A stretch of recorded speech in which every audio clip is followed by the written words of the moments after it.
Good evening. Mark Golding was today nominated for the post of President of the People's National Party, PNP, at the party's headquarters on Old Hope Road in St. Andrew. Opposition leader Mark Golding says the People's National Party has healed its divisions and has made significant progress in the last 2 years, adding that the party is in a position to take on the mantle of governance. It is, of course, an honor and a privilege to be leading the first mass democratic party in the English-speaking Caribbean, formed in 1938, the People's National Party. I'm very happy with the progress that we're making. I want to thank everybody who has put in effort to bring the party together and to become a formidable team as we move forward and take back Jamaica from where it is now, which is in a very difficult place of despair, hopelessness, and indeed sufferation for far too many. So, as you know, this is our week of nominations, and we have vice presidents who will be are being nominated as well. And we don't know what the outcome of this week will be in terms of the nominations. Only 4. So, whatever happens, I'm just asking us all to continue the work that we have been on and doing in bringing the party together. And we don't want anything to derail that, because it has been a road that has taken us some time and effort and goodwill. And the goodwill is very important, and we want to maintain the goodwill and build each other and build our party. And so that is my real message for everybody here today. To the media, all we ask for is balance and fairness. So far, he remains unopposed in his bid, with nominations open for the rest of the week. At the same time, Attorney-at-Law Senator Donna Scott Motley has thrown her hat into the ring for one of the vice president positions in the party. She expressed that she has what the party is in need of at this time to offer. First time running for any position in the People's National Party, although I was a candidate as far back as 1989, running in Central Clarendon against Mike Henry. I believe that I have something to offer which is needed by the party at this time, because I think that the party needs to demonstrate that it is united and that it is going to be ready to lead this country in short order. I think that with my commitment and my dedication, and with the understanding that I work for country, I will be able to communicate that, and that is what I want to do. I also want to mentor some young people, because I was mentored by a lot of elders in the party, and that actually set my entire trajectory. I want to do the same for some young people, so that they can see what is possible when they put people at the center of the development. We have a lot of work left to do. When you have internal contests, the wounds are deep. And so we still have a lot of work to do. But I'm really encouraged by what I've seen going across to all the divisional conferences. The party supporters, they are hungry for us to come back together, because they know that a united People's National Party is unstoppable. The other nominees are Michael Phillips, Norman Scott, the mayor of Spanish Town, and Ian Hales. Mr. Phillips says as the party moves forward in unity, the PNP's focus now is on policy to see how best the party can represent the people of Jamaica. There were little bumps in the road. The road is smoothing out.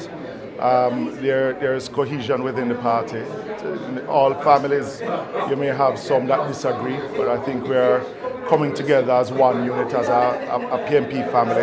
Our focus now is on policy to see how best we can represent the people of Jamaica. And that's what we're focused on, not the trivial things that may pull us apart. But you know, in the past we have had divisions in the party, and we have come together for the betterment of Jamaica, and that is what we're about right now.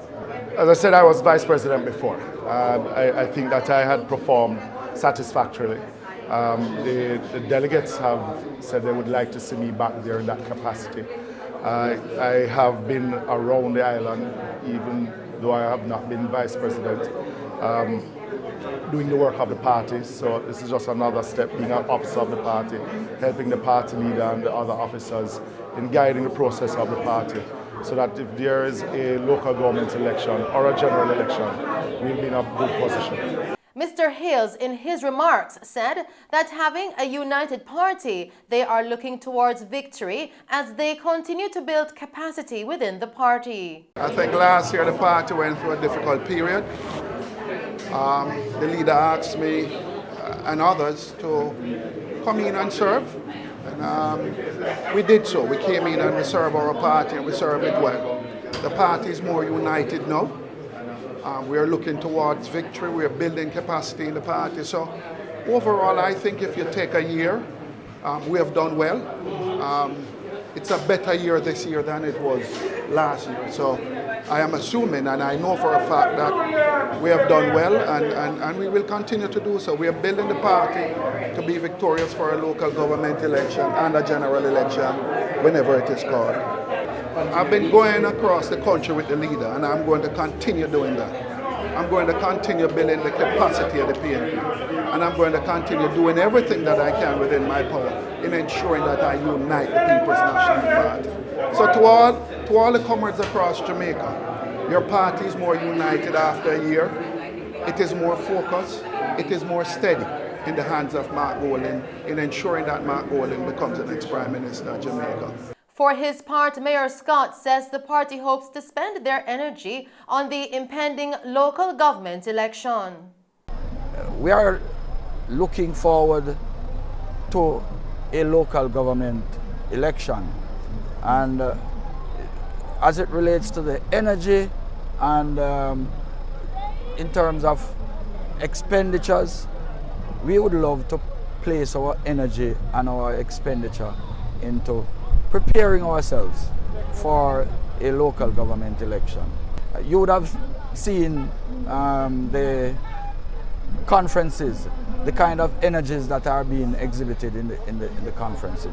We want to continue that, and a contest, I think, would divert, because persons are going to be jockeying which side and which team and all of that. That would move the focus from us now giving the party leader and the party the momentum that it needs to go forward, to challenge the Jamaica Labour Party as it relates to what's happening on the ground. We see what is happening on the ground. Crime is running out of, running away.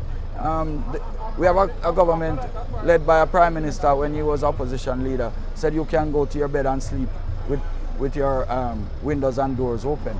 I wonder if he's still in that dream. In other news tonight, Prime Minister Andrew Holness recently toured the May Pen to Williamsfield leg of the East-West Highway that is under construction. Mr. Holness noted that the new corridor, which is projected to be completed by the first quarter of March 2023, will cut travel time by almost half and will be of great benefit to the commuting public. Today we toured the extension to the East-West Highway. This extension is being built by China Harbour Engineering Company. It is monitored and supervised by NROC, and we have here the Managing Director of NROC, Mr. Stephen Edwards, who has reported that so far the project is 75% complete, and it is on track to be completed by the first quarter, the end of the first quarter in 2023. From what I've seen, the works are very impressive, and it is going to be a very critical piece of infrastructure for Jamaica. It will certainly help to reduce travel time and improve efficiency and comfort of the commuting public all over. He further stated that the thoroughfare will limit congestion while providing further developmental opportunities for the parishes of Manchester and Clarendon. The road will do much more than just making it faster and more comfortable for the traveling public. It will also help us as we plan for the development of the existing corridor. For one, it will relieve congestion along the route, particularly in Porus, and it will allow us to do improvements to those roadways as well. Generally, this route will also open up new corridors for development for the parishes of Clarendon and Manchester. Mr. Holness pointed out that the recent Staten report, which highlighted that the economy grew by 8.2%, was not by accident, but because of strategic moves such as this project. The best way to withstand the crisis and to recover from the crisis is to ensure that our economy is strong.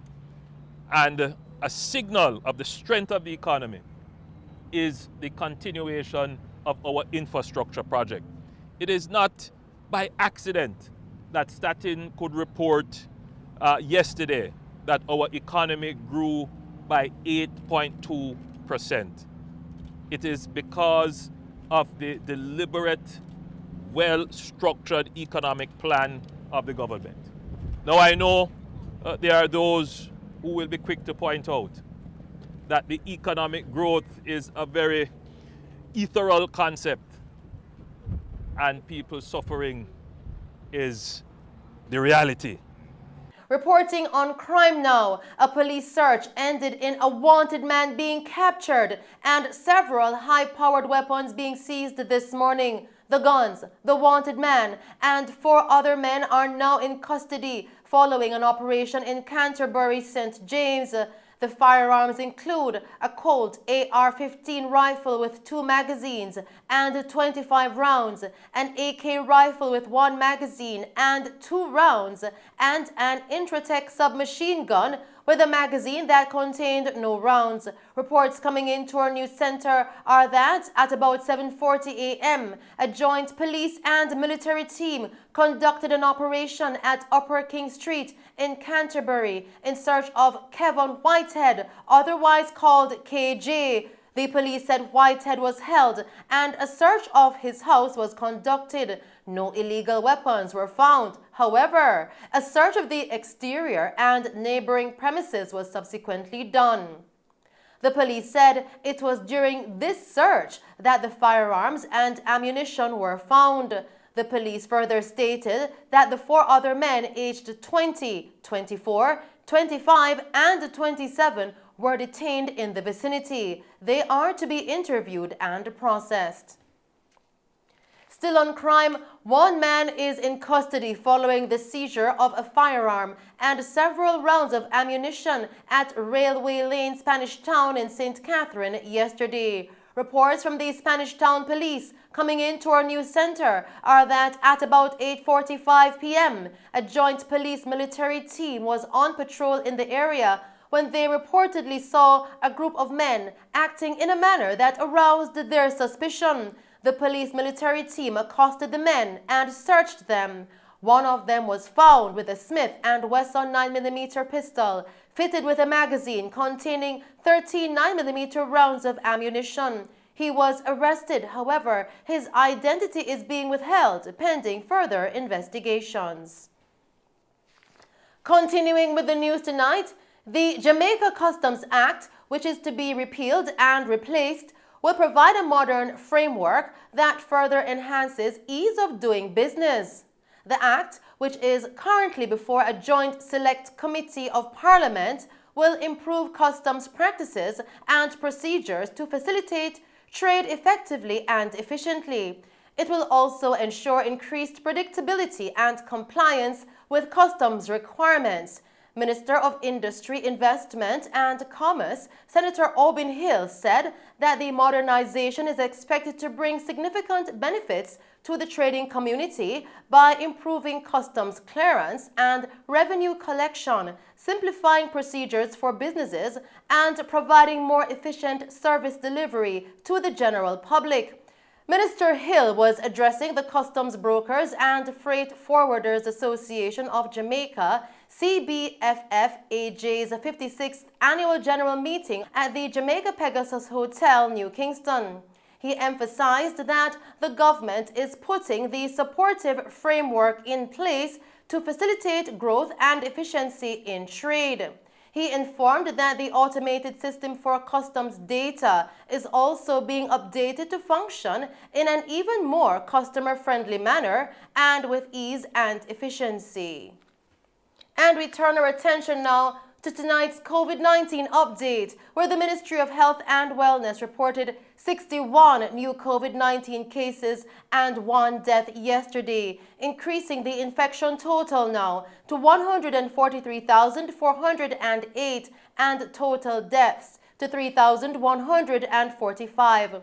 The new cases comprise 34 females and 27 males, ranging in age from 1 to 89 years. In tonight's COVID-19 parish breakdown, Kingston and St. Andrew recorded 21 cases, St. James recorded 16 cases, Westmoreland recorded 9 cases, St. Anne recorded 7 cases, St. Catherine recorded 4 cases, St. Thomas 3, and Trelawney 1 case. And those are the stories making news. I am Shelley Hill. Stay safe, pleasant viewing, and thanks for watching.